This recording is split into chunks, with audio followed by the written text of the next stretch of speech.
আমি মনের কথা বলি আমি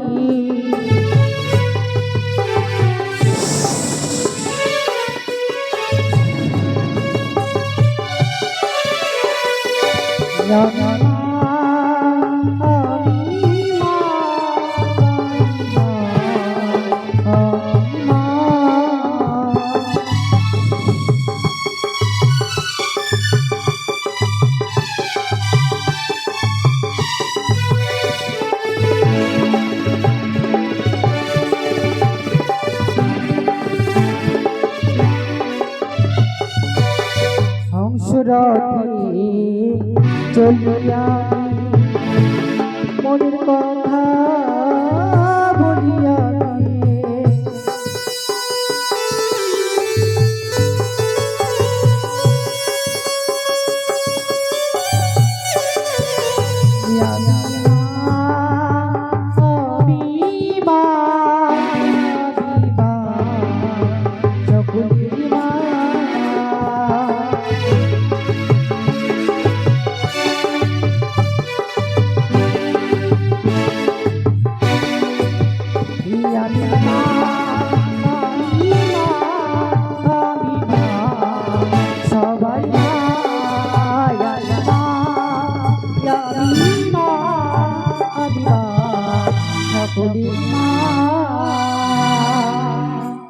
আর বিলম্ব করলে আমাকে চলবে না।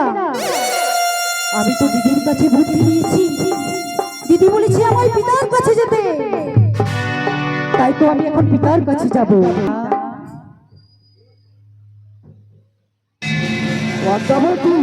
হ্যাঁ পিতা, তোর কল্যাণ হোক, কিভাবে আমার মনের আশা পূর্ণ হবে পিতা? কেন, কি হয়েছে? কি হয়েছে বলো। ওই চাঁদের মালঞ্চ বাগান পুড়িয়ে দিলাম, তার ছয় পুত্রকে দংশন করে দিলাম, তবুও তো চাঁদ এখন আমায় পুজো দিল না পিতা। কি বললি? তার ছয় পুত্রকে মেরে দিয়েছিস, তার ছাদের বাগান শ্মশান করে দিয়েছিস। তবে কি করে, কিসের আশায় তোর পুজো দেবে বল? তবে এই চম্পলায় যে অন্ধকার করে দিয়েছিস, এই অন্ধকার আলোকিত করতে হবে তোকে। আলোকিত? সেটা কিভাবে পিতা? কিভাবে? চন্দ্রধরের মনে হাসি ফুটাতে হবে। হাসি ফোটাতে হবে?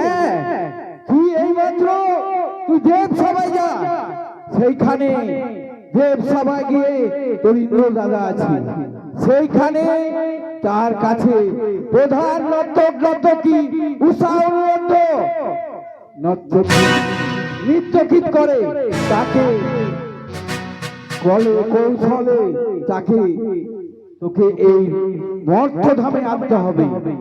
এই মর্তধামে এনে তোকে চন্দ্রধরের কাছে তার উলুকে জন্ম দিতে হবে, আর উষাকে জন্ম দিতে হবে উজানিতে।